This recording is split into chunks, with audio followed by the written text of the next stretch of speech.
日本政坛大地震，高市早苗要跑，解散众议院并重新选举。如果自民党席位不足半数，高市早苗就辞去首相职位。日本这是要做什么？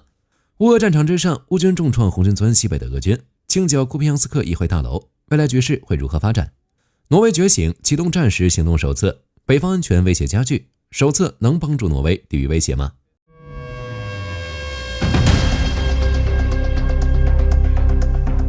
日本又出大事了，高市早苗正式摊牌，将于1月23日解散众议院，2月8日提前大选。从众议院解散到正式投机票，间隔仅16天，创下日本战后最短纪录。高市早苗解散众议院，比原定的任期早了整整3年。本届日本国会众议院议员的任期原定于2028年10月届满。这样做的原因也很简单，执政基础不稳。自民党在众议院只有199个席位，连一半都没到，还得靠掌握34席的日本维新会拉扯着过日子。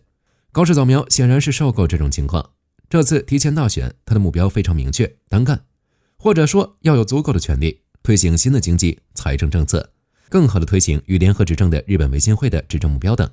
当然，重点还是加快安保3文件的修订进程，这直接关系到日本未来的军事走向和防卫力量。高市早苗想在安保领域搞出大动作，就必须有一个听话的众议院。只要这次赢了，他就能拿着最新的民意支持，大刀阔斧地修改日本的防卫政策。只是如果输了，后果也很严重。高市早苗在记者会上放了狠话，如果执政联盟没拿到半数席位，我直接辞职。这种 all in 的心理在日本政坛其实并不多见。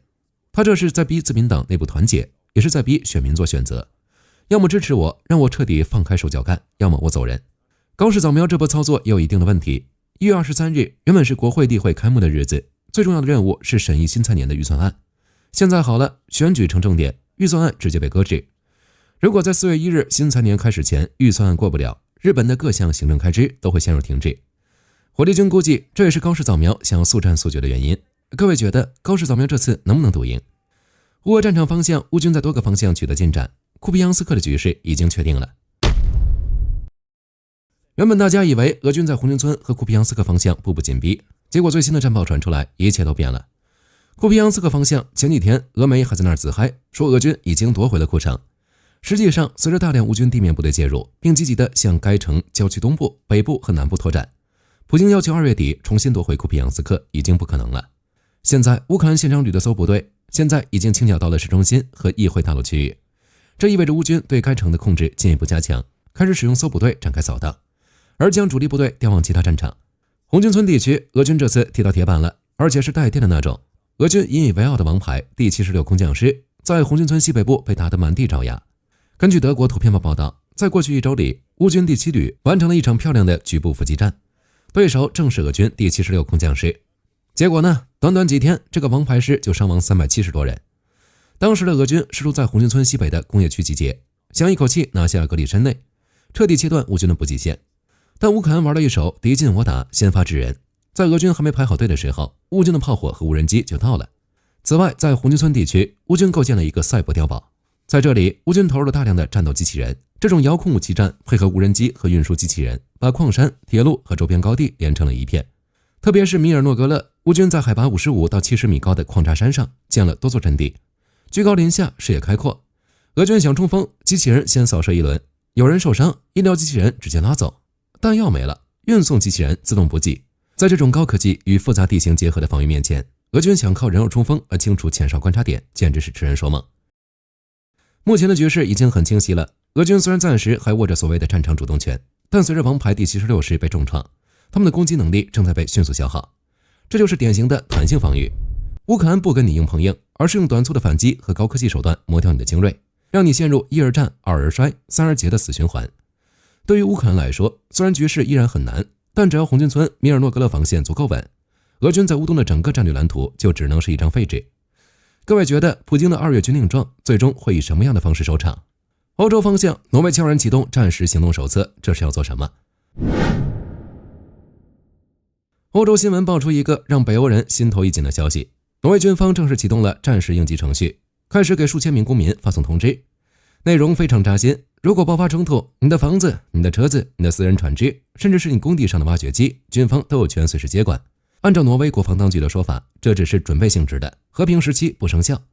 但火力军提醒大家注意一个细节，这份通知的有效期只有1年，这意味着挪威军方认为，在未来的12个月内，局势恶化的风险已经高到了必须提前把账本算清楚的地步。在收信人里，约有2/3的人其实以前也收到过类似警告，但今年新加入了几千人，说明军方正在疯狂扩大预备资源池。那挪威为什么要在这个时候搞这种大动作？挪威军方的后勤大佬安德斯·伊恩伯格给出了解释：挪威正处于2战以来最严重的安全危机中。这句话的分量有多重？挪威是北约的创始成员国，在冷战最前线守了这么多年，现在他们居然说情况比冷战还糟。之所以这么紧张，最直接的原因就是他那条与俄罗斯接壤的198公里陆地边界，以及那片被称为高北的争议海域。现在的挪威边境成了一部现实版的谍战片。根据挪威当局掌握的情报，俄罗斯最近加大了渗透力度，手段非常老套，但也非常难产，伪装。在北部的港口城市基尔克内斯，经常会出现一些身份不明的俄罗斯游客，他们不看极光，不吃海鲜，专门在军事设施周边转悠。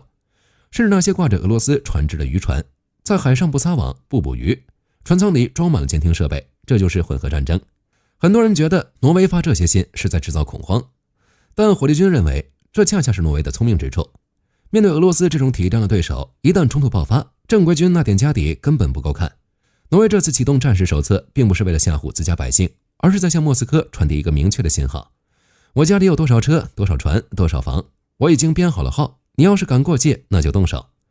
你觉得挪威这种全民皆兵的预案能挡住智雄的脚步吗？在欧洲这边，挪威的动作只是一部分。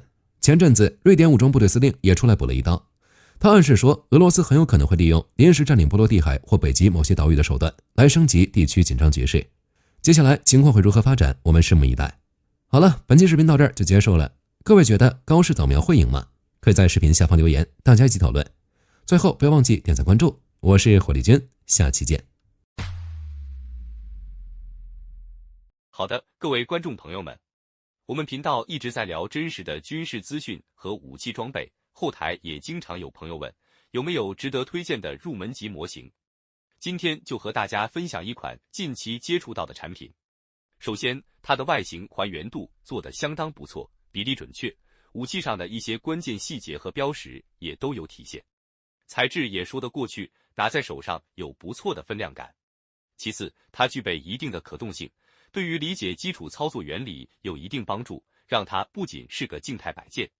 综合它的做工和可玩性来看，价格确实比较亲民。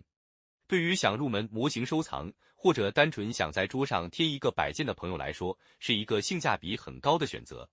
商品链接已经给你们上了，感兴趣的朋友可以自行了解。